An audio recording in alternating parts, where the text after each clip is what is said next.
Las principales formas de discriminación, normalmente o generalmente, cuando así, personas como tú y como yo a lo mejor podemos distinguirlas un poco más, pero la mayoría de la gente no alcanza a distinguir cuáles son los tipos de discriminación por etnia, por nacionalidad, por tono de piel, por hablar una lengua indígena, por una pertenencia también a un pueblo de comunidad indígena, por el hecho de ser mujer, por el hecho de tener discapacidad. Todo ese tipo de situaciones van generando una estructura que va oprimiendo a las personas en el ejercicio y principalmente en el acceso a sus derechos. Entonces, ese tipo de discriminaciones son las que tenemos que aprender a visibilizar, pero lamentablemente nos falta que la gente tengan garantizado su derecho al desarrollo. ¿Qué significa el derecho al desarrollo?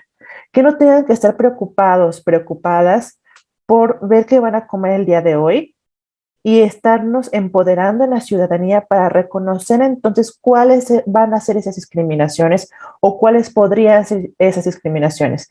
E incluso otro tipo de discriminación es el acceso a un salario digno. Personas que no tienen un salario digno, que no pueden ver satisfechas sus necesidades a partir de un mal acceso al trabajo o inacceso a una vida laboral, pues se ven discriminadas a no poder participar en situaciones políticas. Política significa todo aquello que es público para poder ejercitar sus derechos humanos.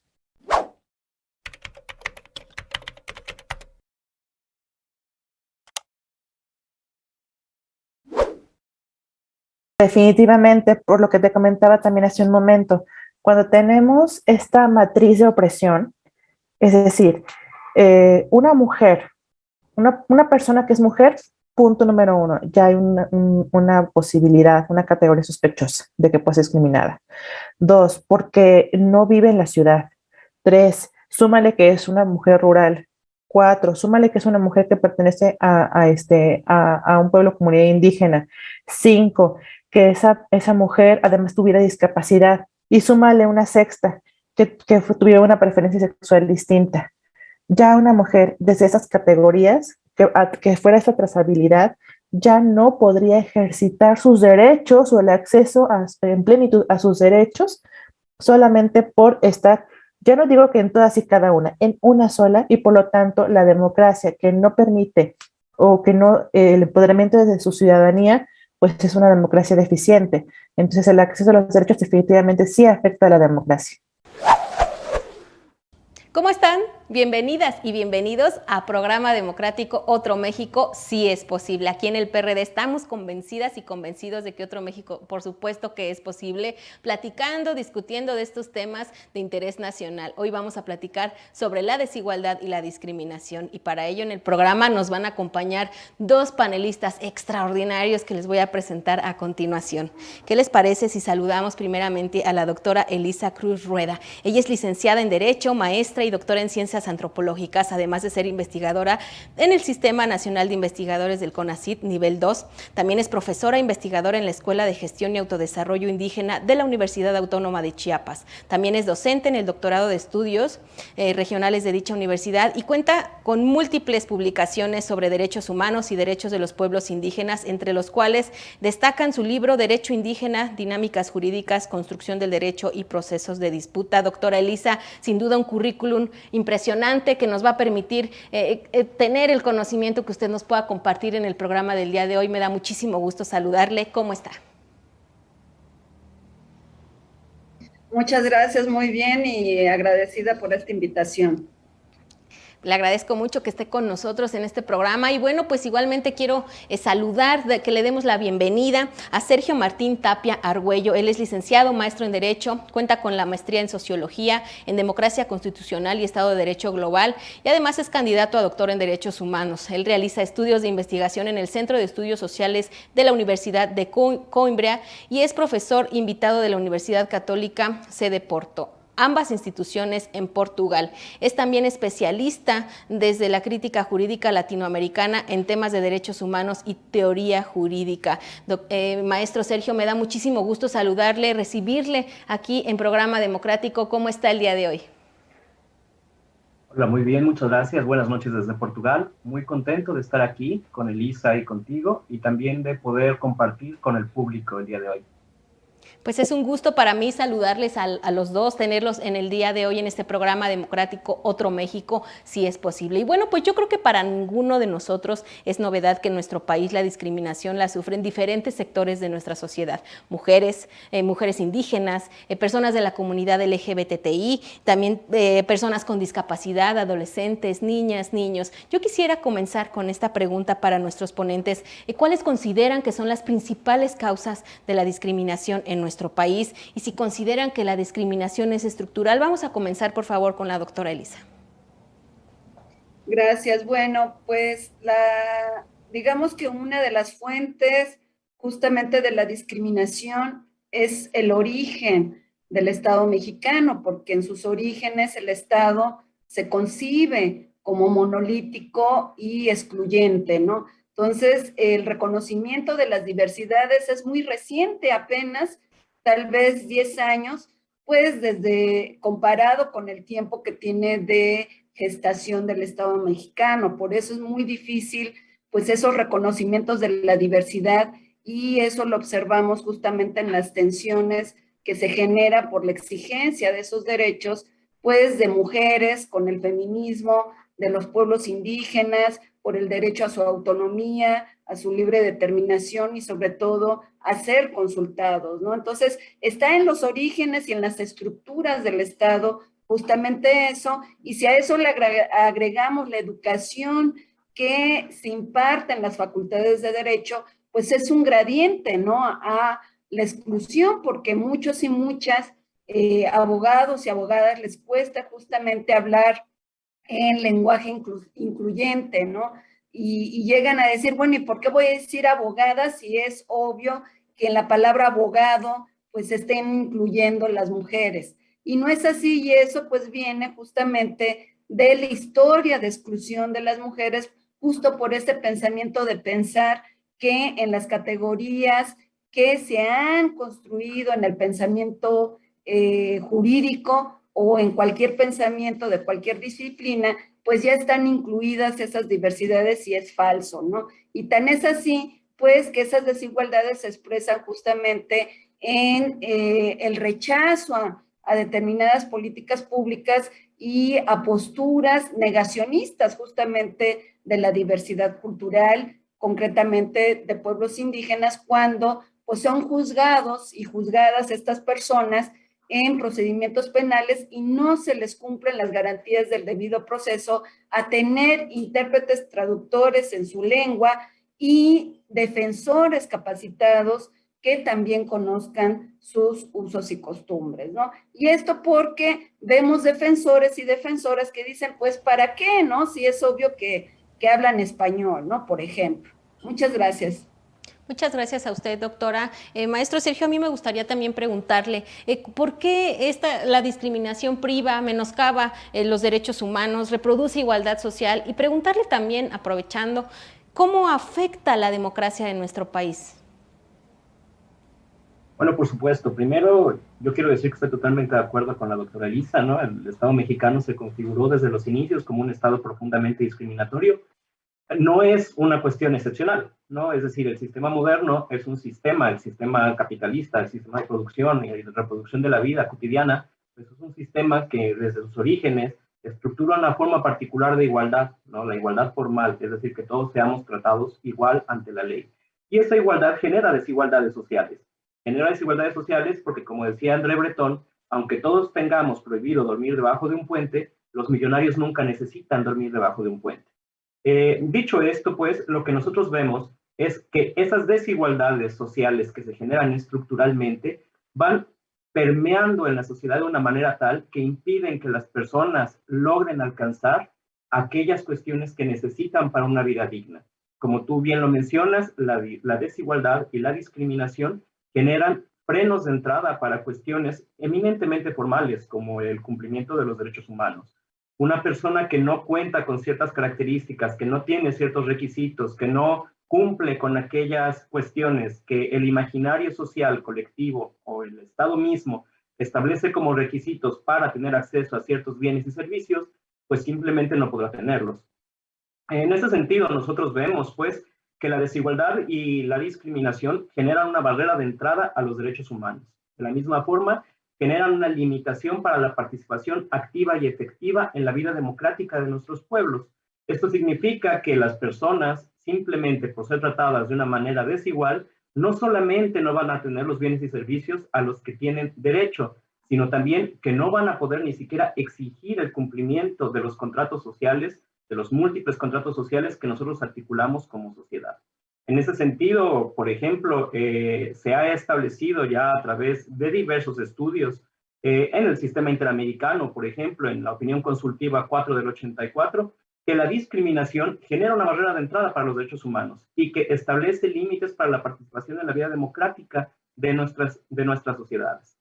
Le agradezco mucho, maestro Sergio. Igualmente quisiera preguntar también, aprovechar el tiempo al máximo de este programa a la maestra, preguntarle, ¿la política pública liberal de combatir la discriminación y la desigualdad solo como un asunto de oportunidades en lo individual ha sido un fracaso? Maestra, yo quisiera que usted nos apoyara con esta pregunta. Pues como decíamos y concordamos con Sergio, con el maestro Sergio, pues justamente si hay un problema estructural de origen, pues es muy difícil que con planes y programas, pues justamente esa desigualdad estructural se combata, ¿no? Sin embargo, es muy importante los programas sociales, aun cuando se enfoquen justamente al desarrollo individual. ¿Por qué? Porque incluso en las sociedades indígenas, el individuo, hombre o mujer, es un elemento fundamental del desarrollo comunitario, ¿no? El punto ahí es cómo los derechos económicos, sociales y culturales, que son los derechos a la alimentación, al agua, al trabajo, a la vivienda digna e incluso al ocio, pues son accesibles para los distintos sectores, ¿no? Y es como lo ilustraba el maestro Sergio, citando a Breton, pues que no todos tenemos las mismas necesidades y por tanto, pues cuando se hacen las prohibiciones, la individualización de la norma, pues es fundamental, ¿no? Entonces, yo no vería problema y no diría que es un fracaso justamente el desarrollo de las capacidades individuales. El problema es que el enfoque en el que se están dirigiendo esas políticas y programas, pues sean coyunturales, ¿no? Que sean del momento, que no sean políticas de Estado y que más bien se conviertan en políticas partidistas del momento y del gobierno en turno, ¿no? Eso sería lo que yo plantearía y que en el caso de los pueblos indígenas, ¿cómo se expresa eso, no? Que se plantea un falso antagonismo de que en comunidades y pueblos indígenas lo que prevalece es el derecho colectivo y no el derecho individual, y como lo he señalado, no es así. Los individuos, hombres y mujeres, son elementos fundamentales porque, por ejemplo, ¿cómo se mantiene, se autofinancia una comunidad para los servicios públicos? Pues justamente con la faena, el trabajo colectivo, la mano vuelta y una serie de instituciones que tienen las comunidades indígenas, incluso pues implican trabajo gratuito, y es ahí donde justamente pues el marco jurídico liberal que señala que a todo trabajo debe de haber una remuneración y así a tabla rasa se quiere aplicar la norma, pues es ahí donde se generan las desigualdades, ¿no? Eso sería. Muchas gracias. Muchas gracias, doctora Elisa. Y bueno, en ese contexto, justamente analizando que en un sistema pues capitalista como en el que nos encontramos, en donde pues más de la mitad de la población se encuentra sumida en la pobreza, yo quisiera preguntarle, maestro, ¿la erradicación de la discriminación y la desigualdad es viable en un sistema como el que tenemos, un sistema capitalista? Bueno, esa respuesta es muy interesante, ¿no? A mí me parece que el problema en particular de nuestro país no es, o sea, es un problema eminentemente derivado del sistema de producción capitalista, pero también de nuestra situación específica dentro del sistema mundo. Esto quiere decir, en muchas ocasiones se habla de la posibilidad de transformar radicalmente las estructuras sociales y generar condiciones de vida digna y buena para toda la población, y se utilizan ejemplos concretos, ¿no? Los ejemplos, por ejemplo, de los países nórdicos, ¿no? O del sureste asiático en algunos casos, y cómo estos países han logrado, ¿no? articular una unión entre aquellas condiciones de libertad económica que se supone son parte del sistema de producción capitalista y un estado de bienestar fuerte y amplio. Claro, pero lo que en muchas ocasiones se ignora, o mejor dicho, se esconde detrás de estas afirmaciones, tiene que ver con que estos países están también colocados en un sistema de dominio colonial sobre otros y que no es que la población de esos países tenga mejores condiciones de vida porque el capitalismo pueda permitir esas condiciones de vida, sino que esos países tienen mejores condiciones de vida para su población gracias a que nuestros países tienen malas condiciones de vida, gracias a que la población de otros países son obligados a pasar por los procesos de explotación capitalista para que ellos puedan recibir esos bienes y servicios. Entonces, en este sentido, a mí me parece, siempre ha existido un pensamiento, ¿no?, dentro de nuestro país de que nosotros podemos lograr algo y podemos transformar radicalmente nuestra sociedad para poder alcanzar los niveles de bienestar que se tienen en los estados fuertes de Europa. El problema es que para que nosotros podamos hacer eso, lo que nosotros tendríamos que hacer es un proceso de colonización, no solo interno, porque la colonización interna es una realidad innegable en nuestro país, sino también respecto a otras poblaciones de otros países, en particular tal vez de Sudamérica o de Centroamérica, para que nosotros pudiéramos contar entonces con los suficientes beneficios para poder vivir así. Entonces, en ese sentido, ¿es posible tener una situación en donde nosotros vivamos mejor? Sí, pero no todo el mundo. El sistema capitalista es la causa de estas desigualdades en muchos sentidos. Así es, le agradezco mucho, maestro Sergio. Yo quisiera saber ustedes también qué opinan allá en su casa. Y escuchamos ahorita a nuestros panelistas, pero también nos gustaría escucharlos y escucharlas a ustedes, leerlas también, porque no, envíenos sus comentarios aquí a Programa Democrático Otro México, si es posible. Y bueno, pues ¿por qué no me acompañan también a escuchar opiniones también que nos envían de manera virtual? Escuchemos a Giselle Mesa.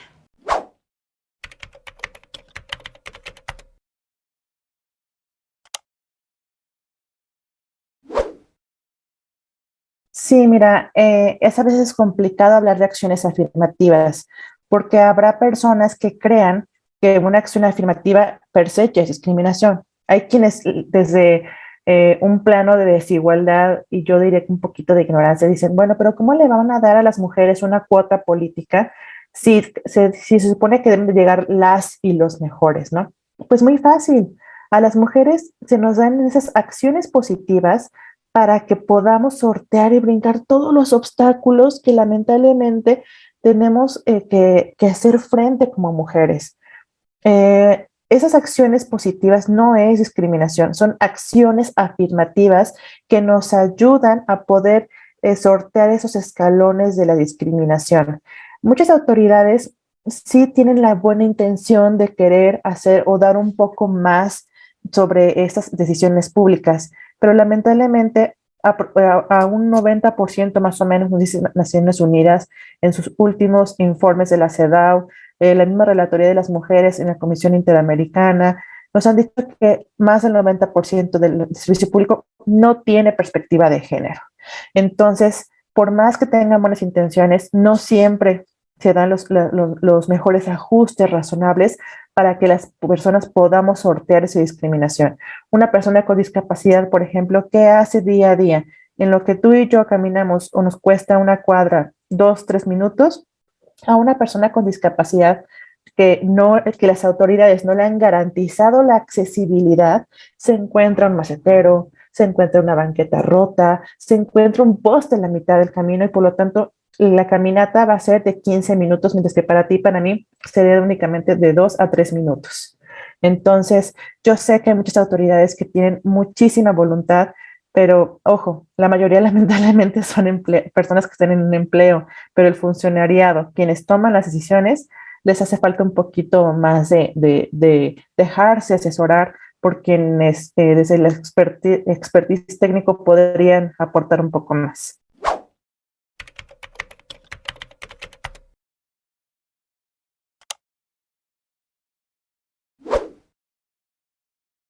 Y derribar la desigualdad está muy complejo.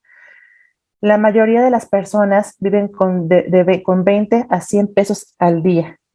La mayoría de las personas no tiene una vivienda. una vivienda digna. La mayoría de las personas no tienen acceso a un empleo formalizado, por lo tanto, no tienen acceso a un mínimo vital.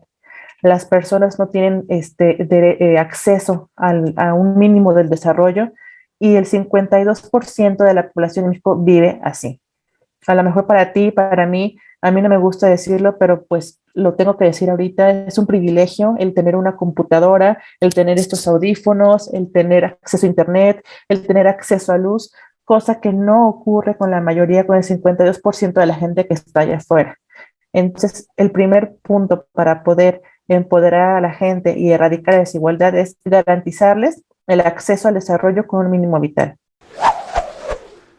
Continuamos aquí en Programa Democrático Otro México, si es posible. Oigan, ustedes ya nos escribieron, ya compartieron el programa, porque si no es momento de hacerlo y momento de recordarles que también pueden visitar la plataforma de YouTube, porque ahí en el canal de Revolución Democrática 2.0 pueden encontrar Programa Democrático Otro México, si es posible, en este canal de la democracia, que pueden encontrar un sinfín de materiales que el Partido de la Revolución Democrática produce para todas y todos ustedes, con esta finalidad de obtener esta información, de poder generarnos un criterio propio, por qué no dialogar, discutir, debatir e interesarnos sobre todo en los problemas sociales y económicos de nuestro país. Así que ahí está la invitación y el comercial antes de continuar con nuestro programa. Muchísimas gracias a los que ya nos siguen y a los que ya comparten y comentan este programa. El día de hoy estamos hablando sobre la desigualdad y la discriminación. ¿Y qué les parece si continuamos con nuestro programa del día de hoy? Voy a hacer una cita textual, porque fíjense que el mandato constitucional sobre la prohibición de la discriminación es claro y preciso. Voy a citarlo textualmente. El artículo 1, párrafo 5 de nuestra Constitución Política dice así: queda prohibida toda discriminación motivada por origen étnico o nacional, el género, la edad, las discapacidades, la condición social, las condiciones de salud, la religión, opiniones, preferencias sexuales, el estado civil o cualquier otra que atente contra la dignidad humana y tenga por objeto anular o menoscabar los derechos y libertades de las personas. Y bueno, pues para cumplir con este mandato constitucional contamos justamente con la Ley Federal para prevenir y eliminar la discriminación, cuyo objeto justamente pues es prevenir y eliminar todas las formas de discriminación que se ejerzan contra cualquier persona. En este contexto, una vez que leí textualmente este artículo de nuestra Constitución, yo quisiera preguntarle, doctora Elisa, ¿hay omisión en la aplicación de esta ley por el Estado mexicano? Esta ley pues requiere dientes, como comúnmente se dice, para poder sancionar su incumplimiento.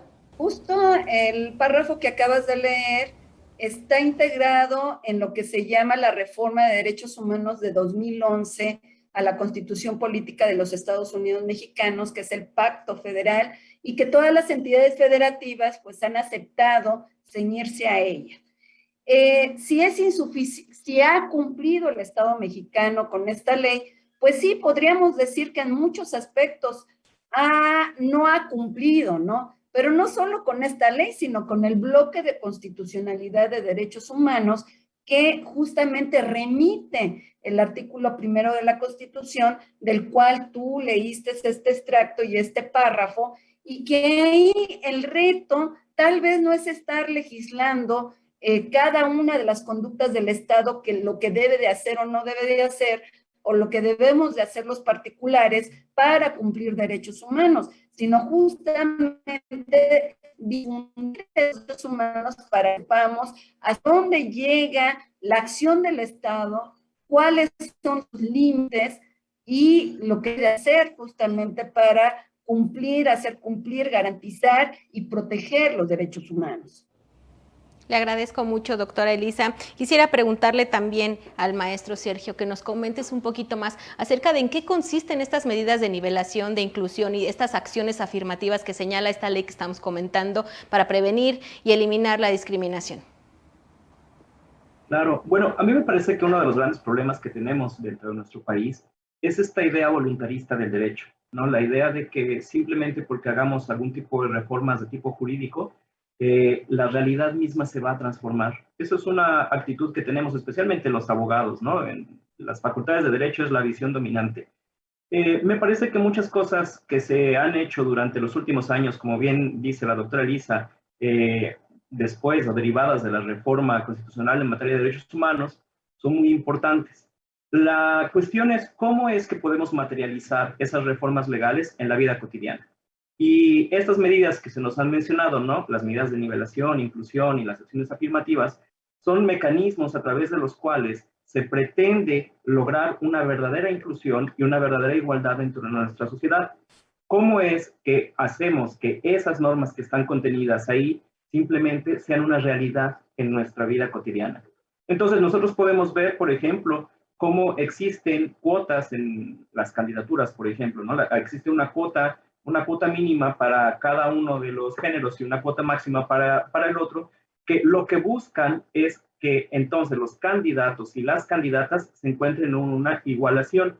Nosotros podemos ver, por ejemplo, que México es uno de los países que tienen mayor igualdad en representantes dentro del Congreso. O sea, nuestro Congreso es un Congreso que se encuentra en una igualdad hombres-mujeres mejor que la de casi todos los países del mundo. Me parece que somos el segundo con el mejor índice de igualdad. Ahora, esto, sin embargo, nos hace preguntarnos si este tipo de medidas funcionan simplemente como medidas aisladas. Es decir, si el hecho de que haya más mujeres en el Congreso significa que verdaderamente se van a establecer leyes que beneficien a las mujeres, o bien si tenemos que hacer cosas que sean más profundas y que vayan más allá de lo que al derecho le corresponde. Por ejemplo, una respuesta muy fácil que nosotros solemos dar en estos casos es que es un asunto eminentemente de educación o de cultura. El problema es cómo transformamos esa educación y esa cultura si no modificamos las condiciones materiales de la vida de la gente. Después de todo, como dice Gramsci, ¿quién va a educar a los educadores? ¿Cómo vamos a hacerle para que la enseñanza sea diferente si quienes enseñamos somos las mismas personas que reproducimos las relaciones en las cuales nos desarrollamos de una manera cotidiana? Y de la misma forma, ¿cómo hacemos para simplemente modificar una ley y que la realidad se transforme si no modificamos los tiempos, las formas en las que nosotros vivimos, producimos y nos reproducimos? Muchas gracias, maestro Sergio. Esta pregunta que voy a hacerles, pues es para los dos, espero una respuesta por parte de ambos. Vamos a comenzar con la doctora Elisa. Pues hemos visto y escuchado que el presidente Andrés Manuel López Obrador, pues considera innecesaria esta existencia de organismos autónomos como por ejemplo el CONAPRED, que él plantea la desaparición y también plantea que la Secretaría de Gobernación se haga cargo de este tema relacionado, todo lo que tenga que ver con derechos humanos. Pero bueno, pues para ello se requiere reformar la ley federal para prevenir y eliminar la discriminación. Y pues mientras tanto mantienen al CONAPRED de cabeza, pues tiene aproximadamente un año, un poquito más de un año que este organismo no tiene presidente, ya que el único que está facultado para nombrarlo, pues es justamente el presidente de la República. Doctora Elisa, yo quisiera tener su opinión respecto a esta situación del CONAPRED, respecto a esta intención de que ya forme parte de la Secretaría de Gobernación. ¿Cómo afecta? ¿Usted está de acuerdo? Coméntenos. Gracias. Pues yo creo que hay que pasar a balanza justamente las acciones de estos organismos autónomos, porque muchas de las veces justamente no cuentan con dientes y garras, ¿no? Y, por ejemplo, nosotros que hemos iniciado procedimientos en la Comisión Estatal de Derechos Humanos aquí en Chiapas, pues genera muchísima frustración en defensores y también en aquellos que pues tienen una esperanza en estos organismos de que cuando sale una recomendación, pues esta va a ser cumplida por las autoridades. Y es ahí donde está la limitación, porque en el caso de la Comisión Estatal de Derechos Humanos, como la Nacional y como la CONAPRED, pues no cuentan con esos dientes y garras, ¿no? Y es ahí donde yo estaría de acuerdo con el presidente, ¿no? De que para qué sirven estos organismos si no van a hacer lo posible para que sus recomendaciones realmente sean cumplimentadas, ¿no? Sin embargo, viéndolo, digamos, de una manera más razonable o más racional, pues deberíamos de pasar a revisión justamente sus atribuciones. Si en sus atribuciones está incluso defender a las víctimas, defender a las personas que recurren justamente a sus servicios, pues yo creo que ahí sería un salto cualitativo y ahí sí se tendría que reformar las leyes que justamente dan origen a estos organismos autónomos. Si no, honestamente, ahí en ese punto yo sí estaría de acuerdo de que no tiene caso tener organismos autónomos que solo generan recomendaciones y no pueden hacer absolutamente nada para que se cumpla con esas recomendaciones. Eso sería, gracias. Gracias a usted, doctora Elisa. Igualmente preguntar, maestro Sergio, ¿usted qué opina de esta situación? ¿Cuál es su comentario al respecto? Bueno, a mí me parece que existe dentro de nuestro país un problema de desinstitucionalización, voy a decirlo así, de mecanismos y de figuras. Esto quiere decir que en muchas ocasiones todo lo que nosotros podemos hacer depende exclusivamente de la voluntad de los involucrados. No existen mecanismos institucionales sólidos, no existe una forma institucional que nos permita ir más allá de lo que los gobernantes en turno decidan hacer, ¿no? En ese sentido, a mí me parece, en abstracto, en lo ideal, la existencia de organismos que sean autónomos, pues nos podría permitir el encontrar un camino para hacer una institucionalización de esto. Sin embargo, existe también un problema, y el problema es que cuando nosotros vemos organismos autónomos que, como bien dice la doctora Elisa, no funcionan en la vida real, entonces empezamos a preguntarnos para qué es que esa autonomía funciona. Y podemos también percibir que en muchas ocasiones esa autonomía simplemente funciona para convertirse en pequeños feudos en donde se reproducen las mismas lógicas y dinámicas que se reproducen en todos los demás lugares de nuestro país. Entonces, en ese sentido es cuando nosotros empezamos a decir, bueno, ¿sabes qué? Lo institucional está muy bien y articular una visión institucional está muy bien y la autonomía es perfecta, pero también hagamos a esos mismos organismos autónomos de los poderes fácticos, económicos, que controlan una gran parte de la vida política de nuestro país. Ese es un gran paso que tenemos que dar, porque si no lo que tenemos son simplemente obstáculos para la transformación social y para lograr que efectivamente se cumplan los objetivos con los que, en teoría al menos, estos mecanismos se crearon. En uno de los libros más interesantes que yo estudié cuando era un estudiante, ¿no? Que era el derecho como obstáculo al cambio social, se hablaba precisamente de esto, de cómo existen ciertos mecanismos interinstitucionales que se crean a través del derecho precisamente para evitar que la sociedad pueda avanzar un poco. A mí, desde mi perspectiva y en mi experiencia personal como funcionario en el pasado, como académico, por lo menos la CONAPRED funciona, ¿no? La CONAPRED funciona en varios casos. El problema es que sus alcances son muy limitados, me parece, y sus alcances son muy limitados por muchos problemas que tiene. Un problema es, de entrada, que como bien lo hemos mencionado aquí, en muchas ocasiones no tienen la posibilidad de exigir que se cumpla lo que están diciendo. En un segundo momento, que dependen exclusivamente de la voluntad de las personas que se encuentran involucradas. Y en un tercer momento, que el trabajo que deberían hacer, que es un trabajo de prevención de esto, más que de control de daños, pues se dificulta y se obstaculiza dependiendo de quién se encuentre en el gobierno en turno. Entonces, un mecanismo que es autónomo, pero que no tiene una efectividad real, que no tiene una efectividad clara, pues no nos sirve. Entonces, yo entiendo la crítica a que el presidente está diciendo que eliminar estos mecanismos y eliminar las instituciones autónomas puede llevarnos a una centralización del poder que es muy perjudicial, pero también creo necesario ver si lo que queremos son fragmentos que no nos sirvan para nada.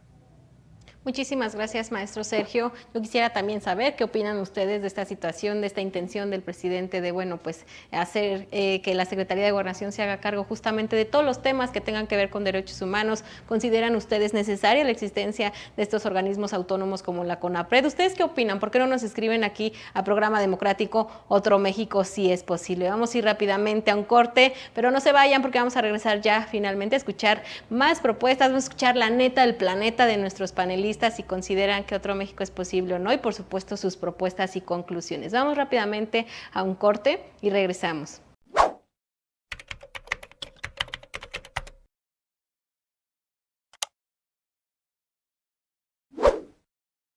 Es posible siempre y cuando también erradiquemos la corrupción, erradiquemos las malas prácticas y aprendamos, quienes tenemos un poquito más de acceso a privilegios, que aprendamos a elegir bien a nuestras autoridades. La política es reconocer lo público y lo público son derechos humanos, definitivamente. Entonces, ir empujando un poco más por la voz por aquellos que están desalojados del sistema, que no tienen cómo acceder a él para ir sentando esas bases democráticas.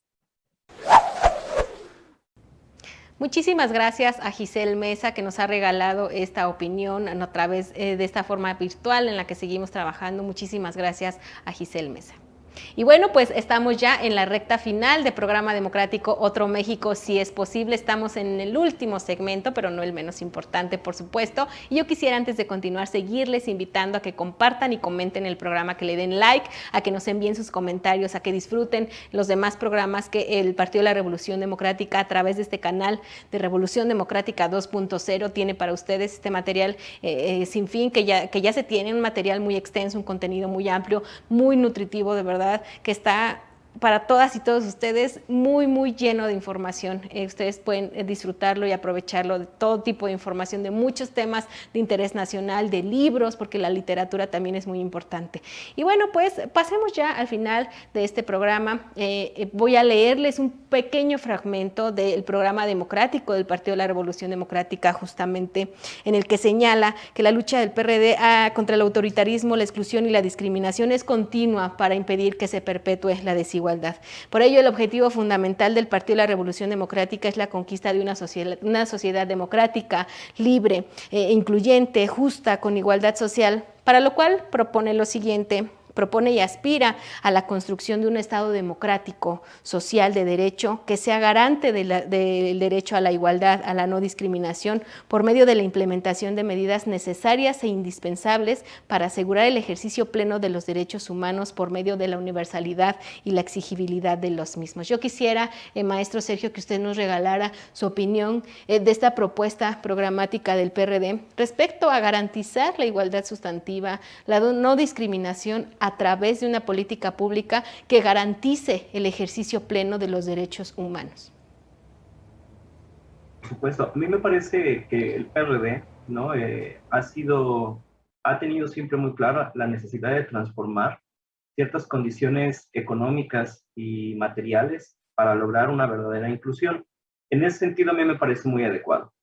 Por otro lado, a mí me parece que resulta totalmente necesario tener claro que no se puede lograr la inclusión y no se puede lograr la igualdad si no existe primero una reforma profunda al sistema impositivo de nuestro Estado. Es decir, un Estado en donde la gente más rica no paga nada y donde la clase baja y la clase media son el gran sostén del sistema de impuestos, nunca va a poder ser un sistema o un país incluyente, inclusivo, y nunca va a ser un país en donde verdaderamente se respeten los derechos humanos. En ese sentido, a mí me parece que las múltiples reformas que se necesitan en el país inician primero y antes que cualquier otra por una reforma impositiva. Posteriormente, nosotros tenemos que ver que resulta necesario igualmente en el sistema colonial en donde nos encontramos la recuperación de la soberanía de nuestro propio país y los medios de producción de los cuales poseemos. Entonces, la reapropiación de la industria energética, la reapropiación del litio, el evitar aquellas cosas que sabemos, porque lo sabemos, todos aquí sabemos que la minería a cielo abierto genera una cantidad de problemas ecológicos gigantescos, que establece una serie de políticas de muerte contra las comunidades que sistemáticamente se niegan a que las minas existan en sus territorios y que sistemáticamente son empujadas para afuera, y sobre todo, sin lograr transformar que las condiciones económicas y materiales de la vida de la gente en los pueblos, en las pequeñas ciudades, en las rancherías, en el campo, mejoren, entonces nada de eso se puede lograr. Entonces, transformaciones radicales en las tasas impositivas que exijan que la gente que gana más pague más, que las grandes corporaciones internacionales dejen de ver a México como un botín y que dejen de pensar en América Latina como el nido de primavera de capitales peregrinos, es profundamente necesario. Y ahí yo creo que el PRD tiene un papel histórico que tiene que cumplir. porque después de todo el PRD surge como un proceso de articulación de fuerzas de izquierda, ¿no? Y tenemos que, o se tiene que recuperar esa tradición y luchar no solamente para una inclusión formal, como se plantea en este fragmento, sino por una lucha que permita una mejora en las condiciones materiales de la vida y entonces podamos alcanzar esto. Muchas gracias, maestro Sergio. Igualmente, doctora Elisa, ¿qué opina usted de esta propuesta de generar una política pública que garantice pues el ejercicio pleno de los derechos y de la no desigualdad?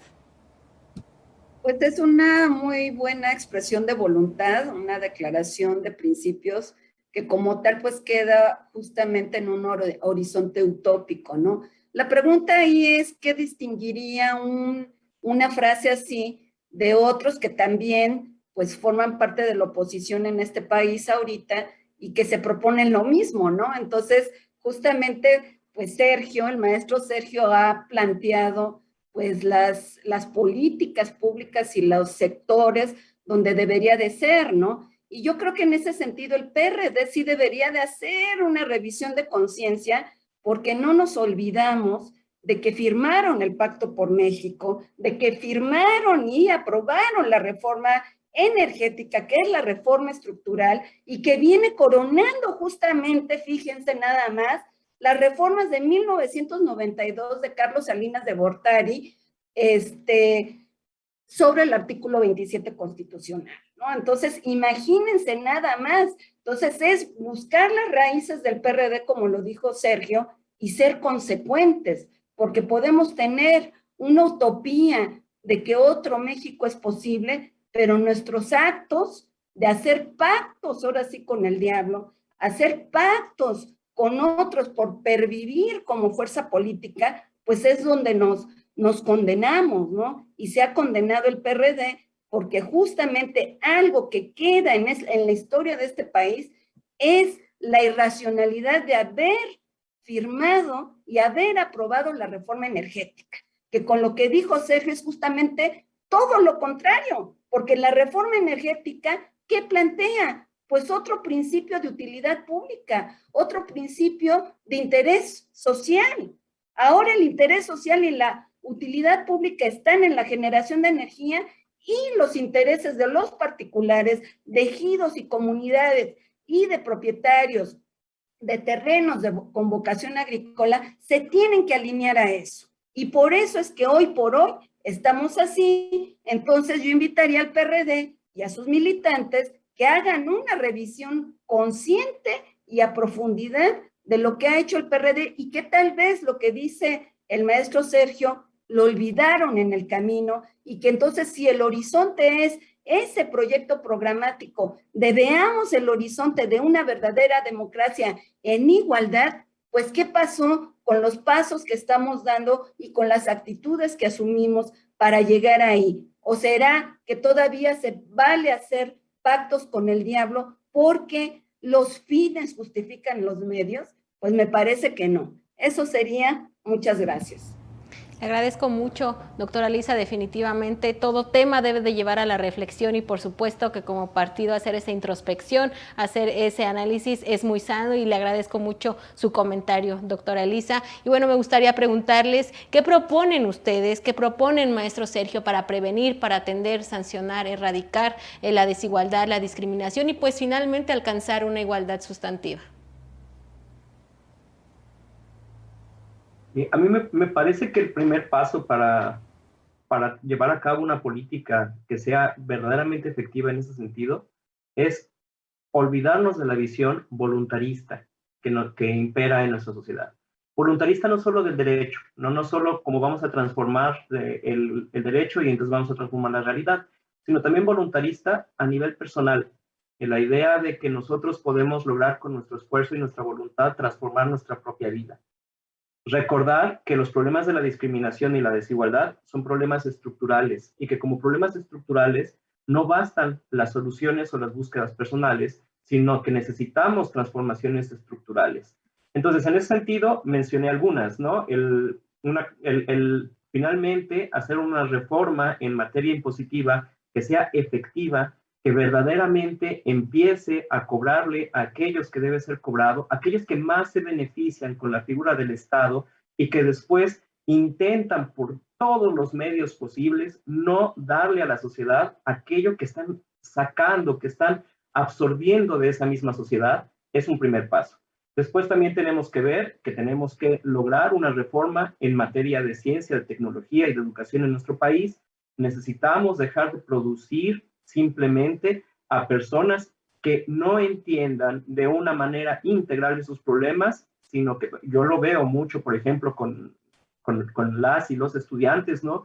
Cada vez más existe una disminución de una visión global de las problemáticas para concentrarse en cuestiones eminentemente técnicas, que yo entiendo perfectamente que me pueden decir qué es lo que el mercado exige, pero si nosotros empezamos a pensar que el futuro de nuestro país debe estar regulado por lo que el mercado nos pida, entonces nunca vamos a salir de esta dinámica que nos condena lentamente a ser los desiguales entre los desiguales y a estar siempre por debajo y supeditados a los bienes e intereses de otros pueblos. Entonces, impuestos, educación, soberanía real, ¿no? Mi maestro, el doctor Oscar Correa, siempre nos recordaba que la idea de la soberanía es una idea bien fácil de ocultar, porque existe una soberanía formal y una material.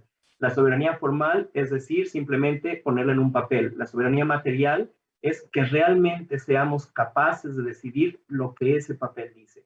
Entonces, la recuperación de la soberanía pasa necesariamente por hacer una reforma integral a muchas de las cosas que durante los últimos años se hicieron en contra de la soberanía popular mexicana, porque no debemos olvidarlos. Por lo menos durante los últimos 20 años ha habido un desmantelamiento sistemático del Estado social, el cual existía en nuestro país solo de manera embrionaria, y esto lo debemos recuperar.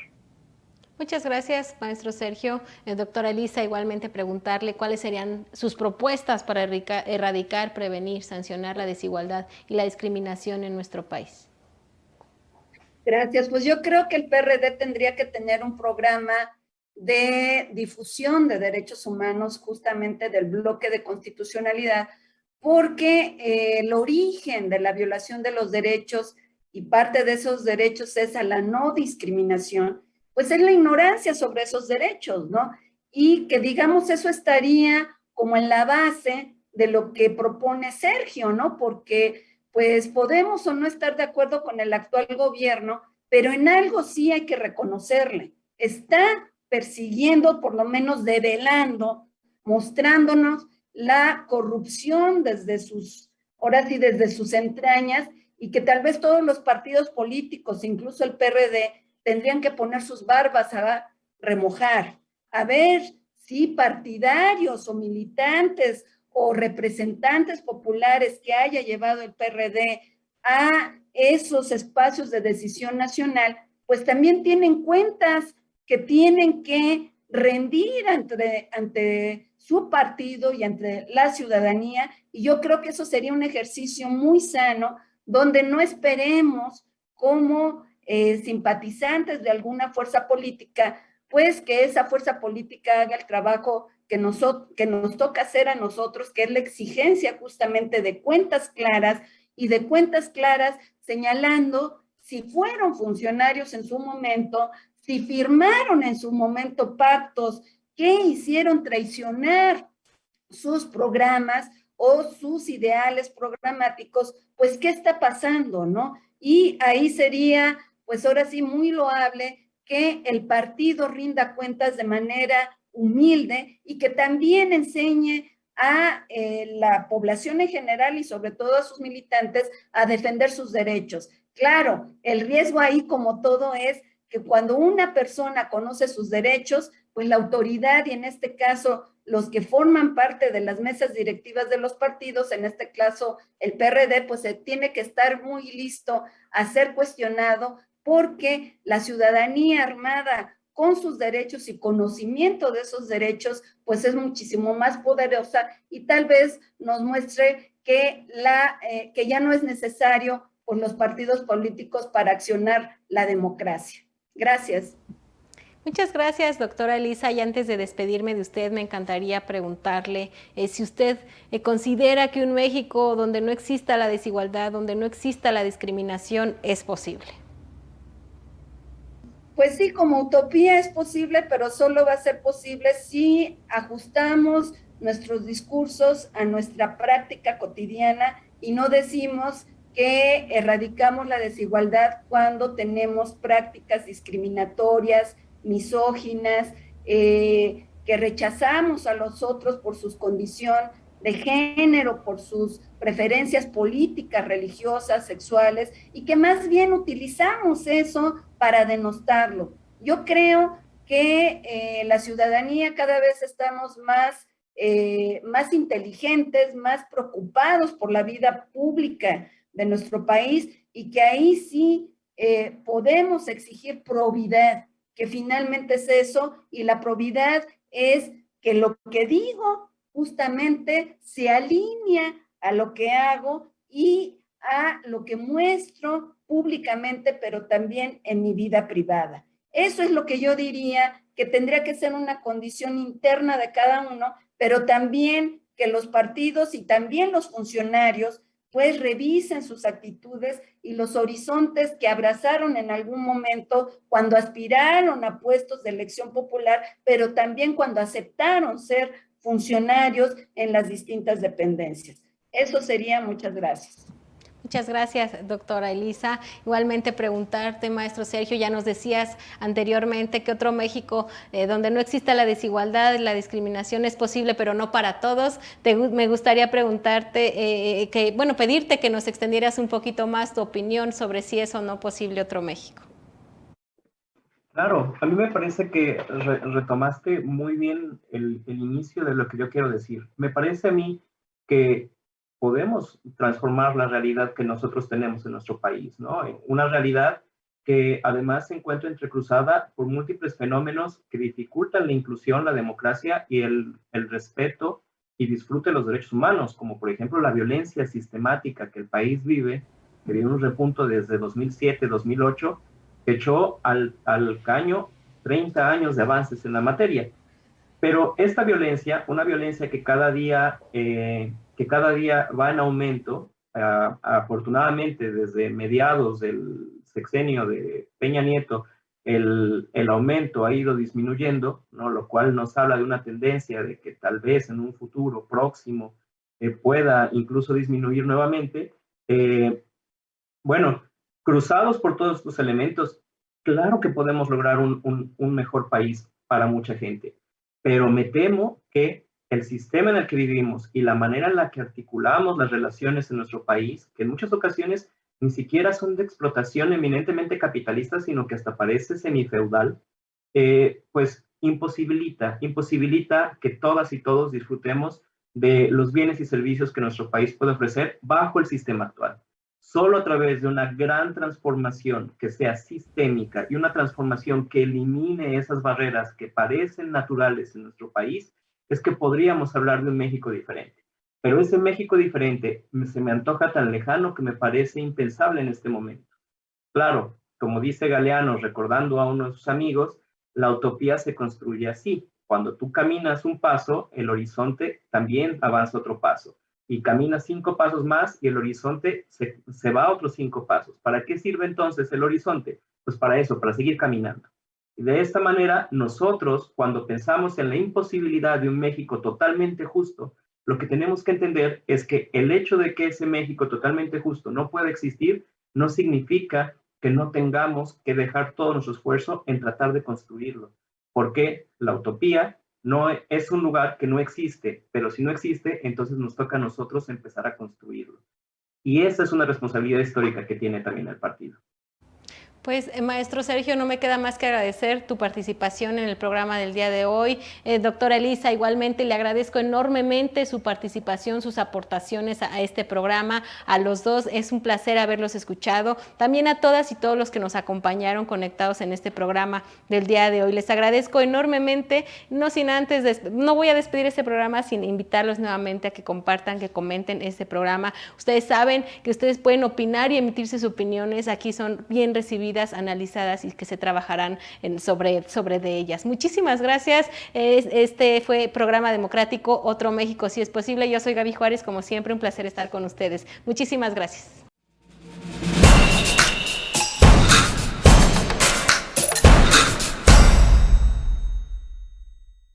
Este tipo de programas son muy importantes porque son de difusión, pero también de discusión, y de alguna manera muestran una tendencia del partido a abrir la discusión en determinados temas, y es lo que debemos de exigir como ciudadanos y ciudadanas. Una de las herramientas más eficaces del poder para mantenerse en el poder es que la gente que se encuentra sometida piense que no hay manera de cambiar las cosas y que piense que lo que hace no importa en absoluto. Por eso es que actuar en contra de esa tendencia es un acto profundamente revolucionario que nosotros tenemos que hacer todos los días. Informarnos, organizarnos y conmovernos para lograr una mejor sociedad es una cuestión estructural, pero también una responsabilidad de quienes poseemos el privilegio de poder hacerlo.